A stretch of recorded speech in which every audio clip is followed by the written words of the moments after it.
இந்த வீடியோல நம்ம என்ன பார்க்க போறோம்ன்றத பார்க்க போறதுக்கு முன்னாடி தமிழ் படம் அப்படின்னு லிஸ்ட் போட்டீங்கன்னா இந்த படத்தோட டயலாக்ஸ்லாம் வேற லெவல்ல இருக்கும்பா அப்படின்னு சொல்ற அளவுக்கு ஒரு சில படம்லாம் உங்க மைண்ட்ல இருக்கும்ல. அந்த மாதிரி தமிழ் படத்துல வர டயலாக்ஸ்ல இந்த படம் தான் அப்படின்ற படத்தை மறக்காம கமெண்ட் செக்ஷன்ல ஃபர்ஸ்ட் சொல்லிருங்க. ஏன் அதெல்லாம் சொல்ற அப்படின்னு கேக்குறீங்க. இருக்கு உதாரணத்துக்கு ஃபர்ஸ்ட் இதை பார்த்துட்டு வாங்களேன். நீ துட்ட கொடுத்து தான் மத்த ஆளை நடிக்க வைக்கணும், எனக்கு அந்த அவசியமே இல்லை, ஏன்னா நானே ஒரு நடிகன். இதெல்லாம் யாரா உன்கிட்ட கேட்டா, யாரா நீ? இந்த படத்தோட பேர் என்னன்னு சொல்லி நிறைய பேருக்கு தெரியுதோ இல்லையோ, ஆனா இந்த படத்தோட டைரக்டர் யாருன்றது கண்டிப்பா நிறைய பேருக்கு தெரிஞ்சிருக்கும். பிகாஸ் அப்பேற்பட்ட டைரக்டர் தான் இந்த படத்தோட டைரக்டர். அவர் யார் என்றால் தி கிரேட் பேரரசு. யார்கிட்ட பிலிம் காட்டுற? நாங்க யாரும் தெரியுமில்ல?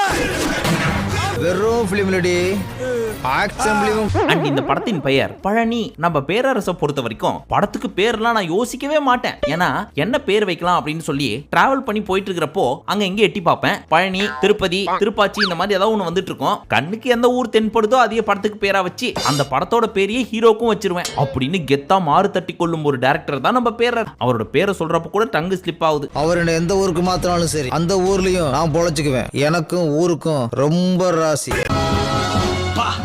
எக்ஸ்பேண்டபிள்ஸ் பட போஸ்டர் பார்த்த மாதிரியே இல்ல, சீக்கிரம் பாரு போச்ச மாத்திர போறானுங்க. இந்த படத்துல இருந்து ஃபர்ஸ்ட் டயலாக் பாத்துடலாமா? நான் பழத்தை காயாக்கி காய பிஞ்சாக்கி பிஞ்ச பூவாக்கி அந்த பூவை விதையாக்கி அந்த விதையை மண்ணாக்குறாங்க. இவங்க நிஜ படத்தை பத்தி தான் பேசுறாங்களா இல்ல பழம்ன்றதுக்கு வேற ஏதாவது மீனிங் இருக்கான்னு தெரியல. பிகாஸ் யூசுவலாவே சாங்ஸ்ல தான் அளந்து விடுவாங்க. உனக்காக நிலாவை பிடித்து பாலில் கலந்து நட்சத்திரத்தை சர்க்கரையாக கரைத்து அந்த மேகங்களை பிடித்து ஜூஸ் போட்டு உனக்காக திராட்சைக்கும் முந்திரிக்கும் பதிலாக அந்த 9 கிரகத்திலிருந்து 2 மட்டும் விட்டு வைத்து விட்டு மீதி இருக்க 7 போட்டு கம கம என்று ஒரு பாயாசத்தை ரெடி பண்ணி தருவேன். இப்படின்னா அதுல லாஜிக்கே இல்லைனாலும் நம்மளும் கூட சேர்ந்து பாடிட்டு இருப்போம். ஆனா இப்பெல்லாம் இந்த மூவி டைலாக்ஸே வாய் இருக்குன்றதுக்காக என்னென்னலாம் அளந்து விடுறாங்க பாருங்க அப்படின்ற மாதிரி தான் இருக்கு. அது எப்படி பழத்தை காயாக்கி காய பூவாக்கி பூவை என்ன சொன்னாரு, அந்த பூவை விதையாக்கி விதையாக்கி அந்த விதைய மண்ணா மாத்துவாராம். ஒருவேளை டைம் டிராவல் மிஷின் ஏதாவது வச்சிருக்காரோ? அப்படியே இருந்தாலும் விதையை எப்படி மண்ணா மாத்த முடியும்? சீல போட்டு அடிச்சா கூட பவுடரா தானே வரும். உண்மையிலேயே பேரரசுக்கு மிகப்பெரிய டேலண்ட் இருக்குதுப்பா.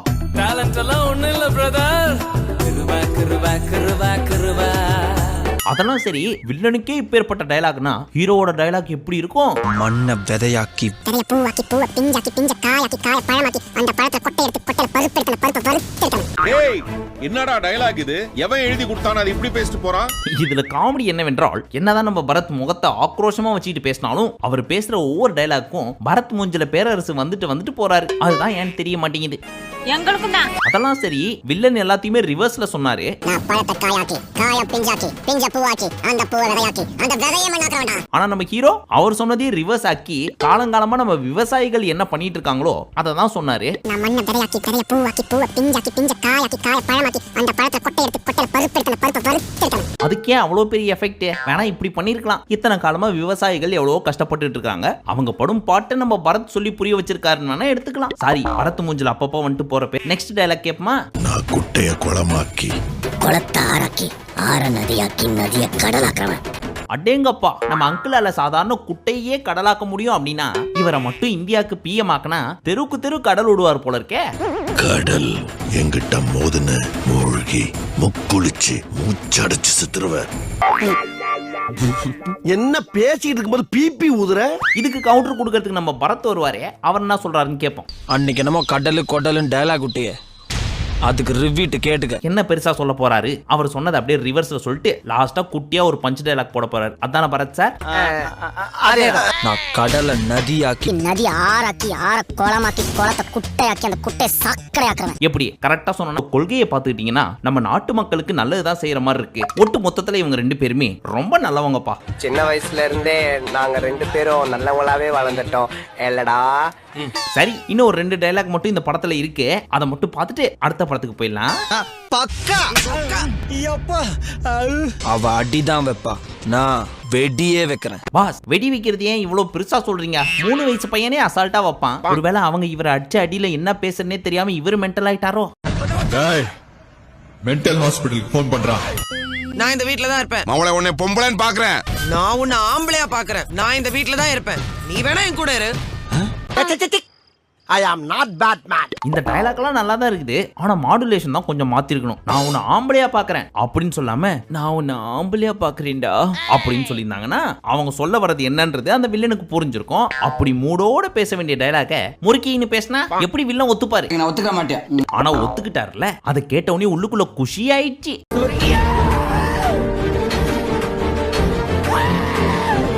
ஆனாலும் பெருசா வெளியே காட்டல. இல்லாதவங்க கிட்ட அப்படி வாழறத விட இருக்கிற உங்ககிட்ட எப்படி வேணாலும் வாழ்ந்துடலாம். ஆனா அல்டிமேட் என்ன தெரியுமா, எப்படி வேணா வாழலாம்னு சொல்லி ஃபேஸ் ரியாக்ஷன் ஒன்னு கொடுப்பாங்களே, அந்த ரியாக்ஷனுக்கும் அந்த டயலாக்கும் எவ்வளவு அர்த்தம் இருக்கு தெரியுமா? அதை தான் நமக்கு புரிய வச்சிருக்கார் பேரரசு அவர்கள். இத பத்தி நீங்க என்ன நினைக்கிறீங்க அப்படின்னு சொல்லி மறக்காம கமெண்ட் செக்ஷன்ல சொல்லுங்க. இல்லாதவங்க கிட்ட அப்படி வாழறத விட இருக்கிற உங்ககிட்ட எப்படி வேணாலும் வாழ்ந்துடலாம்.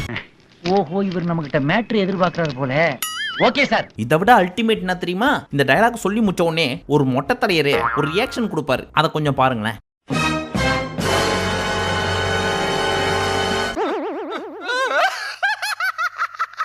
சரி, இந்த படத்துல எல்லாருமே பஞ்ச் டயலாக் பேசி முடிச்சிட்டாங்க. ஆனா இந்த பீஸ் மட்டும் தான் இன்னும் பேசாம இருக்குது. கண்டிப்பா ஏதாவது பேசுமே, இருங்க தேடி பார்ப்போம். இது நானா அமைச்சது இல்ல, தானா அமைஞ்சது. ஆம்பளைகளுக்கு அமையறதும் பொம்பளைக சமையறதும் எப்பன்னு யாருக்கும் தெரியாது. அட்டேங்கப்பா, அமையறது சமையறது வேற லெவல்ல இருக்குது காம்பினேஷன். யாருப்பா இந்த பேரரசு? இந்த டயலாக் எல்லாம் கேட்கறப்ப இப்பவே அவரை பார்க்கணும் போல இருக்கு.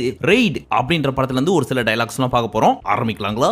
என்ன டாலி, நான் சும்மா வந்தா விருந்தாளி, அதுவே உன்னை தேடி வந்தா நீ காலி.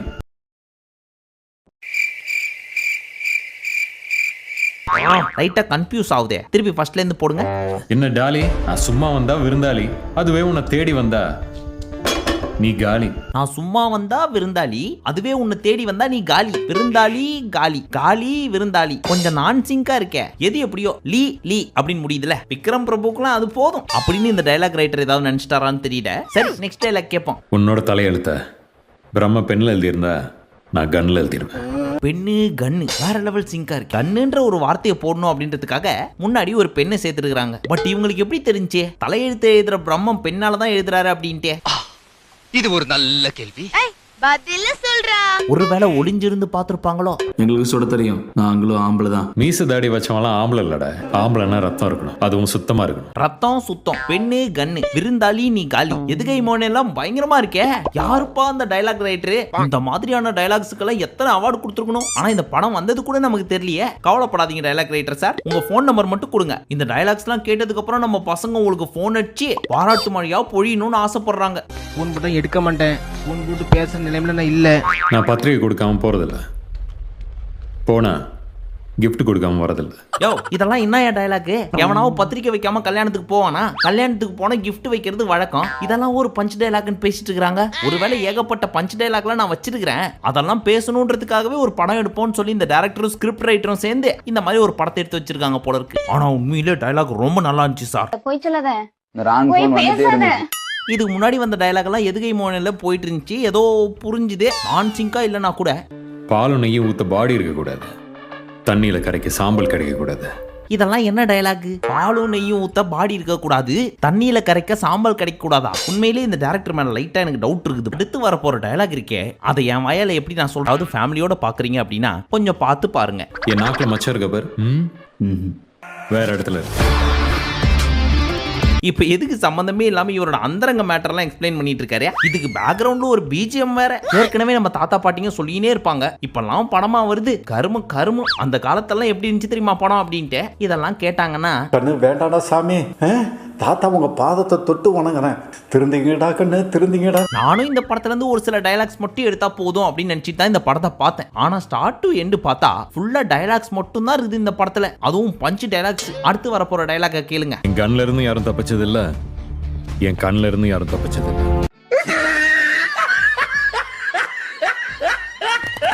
ஆனா இந்த டயலாக் சொல்லி முடிச்சதுக்கு அப்புறம் அந்த பொண்ணுக்கே லைட்டா சிரிப்பு வந்துச்சு. சிரிக்கிறானி வெக்கமா இல்ல? கோ ட்ரிங்க் வாட்டர். ஆனா இருமல் வந்த மாதிரியா சமாளிச்சிட்டாங்க. அப்படித்தானே? இந்த வீடியோ முடிக்க போறதுக்கு முன்னாடி லாஸ்ட் அண்ட் ஃபைனலி ஒரே ஒரு படத்தை பார்த்துட்டு முடிச்சுக்கலாம். அது என்ன படம் என்றால், நான் ஆரம்பத்துல ஒரு கேள்வி கேட்டேன் தெரியுமா? தமிழ் படத்துல ஏகப்பட்ட டயலாக்ஸ் இருக்கும், அந்த மாதிரியான டயலாக்ஸ் நச்சுன்னு இருக்கிற படம் யார் படம், அவங்க பேரை சொல்லுங்க அப்படின்னு சொல்லி. அப்போ ஃபர்ஸ்ட் என் மைண்டுக்கு வந்தது நம்ம ஹரியன் அண்ணா. எக்ஸ்கியூஸ் மீ வேற யாரையாவது செலக்ட் செய்யுங்க. ஏன்னா ரீசன்ட் டைம்ல இந்த டயலாக் அடிக்கடி கேட்டிருப்பீங்க. சாதிக்க பிறந்தவன்டா இந்த சக்கரவாண்டி, உன்னை சோதிக்க பிறந்தவன்டா இந்த வெற்றிவேலு. எனக்கு இவரோட படம் அப்படின்னாவே ஃபர்ஸ்ட் இந்த படம் தான் ஞாபகத்துக்கு வரும். மண்ணெண்ணா மச மசன் எரியும், நல்ல எண்ணெய்னா நின்னு எரியும் அப்படின்னு என்னைக்கே ஒரு விளக்கம் கொடுத்திருப்பாரு தெரியுமா? விளக்கெண்ணெய் ஊத்துனா நின்னு எரியும், நல்லெண்ணெய் ஊத்துனா நல்லா எரியும், மண்ணெண்ணெய் ஊத்துனா மச மசன் எரியும், தேங்காய் எண்ணெய் ஊத்துனா தெளிவா எரியும், டீசல் ஊத்துனா அப்படி இப்படி எரியும். இதெல்லாம் நம்ம ஊர்ல எண்ணெய் தயாரிக்கிறவங்களுக்கே தெரியாது. ஆனா நம்ம ஹரியண்ணே வேற லெவல்ல யோசிச்சு எழுதிருப்பாரு இந்த டயலாக். பெட்ரோல் ஊத்துனா இப்படிதான்டா பக்குன்னு எரியும். கேப்பே விடாம பேசுற பார்த்தா ஒரே டயலாக தான் ஊருக்குள்ள சொல்லி தெரியற போல இருக்கு. அதை விட அல்டிமேட் இப்ப வரப்போறது, அதை கேளுங்க. மவுண்ட் ரோட்ல இருந்து மெட்ராஸ் ஏர்போர்ட்டுக்கு 3 நிமிஷம், மெட்ராஸ் ஏர்போர்ட்ல இருந்து மதுரை ஏர்போர்ட்டுக்கு ஃளைட்ல 5 நிமிஷம், மதுரை ஏர்போர்ட்ல இருந்து திண்டுக்கல் வழியா சொக்கம்பட்டிக்கு 2 நிமிஷம், ஆக மொத்தம் 10 நிமிஷத்துல நிக்கிற பாத்தியா? நான் உன்னை கேட்டேனே. இந்த டயலாக் எல்லாம் அப்ப கேஷுவலா பாத்துட்டு இருந்தோம். பிகாஸ் ஏர்போர்ட்னா என்ன, ஃளைட்னா என்னன்னு பெருசா நமக்கு தெரியாது. வானத்துல போறப்போ அதோ பாரு ஃளைட் அப்படின்னு வேடிக்கை பார்த்துட்டு இருப்போம். இப்போ ஊட்ட விட்டு வெளியே வந்து போன் பேசணும்னு நினைச்சாலே 3-4 ஃளைட் மேல பறந்துட்டு இருக்குது. அதெல்லாம் பார்த்துட்டு இந்த டயலாக் கேட்கறப்பதான் நோ ஹரியண்ணா என்னென்னலாம் டயலாக்னு சொல்லி ஏமாத்தி வச்சிருக்கிற நீ, பயங்கரமான ஆள்னா நீ. ஏய் எனக்கே விபத்து அடிக்கலாம் பார்த்தல நீ அப்படின்னு தான் சொல்ல தோணுது. ஏன்னா என்னதான் ஃபிளைட்டுக்கு 2-3 மணி நேரம் முன்னாடி போனா கூட அந்த செக்யூரிட்டி செக்லயே குறைஞ்சது 10ல இருந்து 15 நிமிஷம் போயிடும். ஆனா நம்ம அண்ணன் அப்பவே 10 நிமிஷத்துல சென்னை மவுண்ட் ரோட்ல இருந்து மதுரைக்கு போயிட்டாராம். சரி இந்த படம் ஒரு 10-15 வருஷத்துக்கு முன்னாடி வந்திருக்கும், அப்ப டிராபிக்லாம் இருந்திருக்காது, அதனால ஸ்பீடா போயிருப்பாங்கன்னு ஒரு சிலர் சொல்லலாம். அப்படி பார்த்தாலும் 10 நிமிஷத்துல அங்கிருந்து பக்கத்துல இருக்கிற மாம்பழத்துக்கே போக முடியாது. இவர் எப்படி மானாமதுரைக்கு போனாருன்னு தெரியல. டயலாகா இருந்தாலும் ஒரு நியாயம் வேணாமாயா?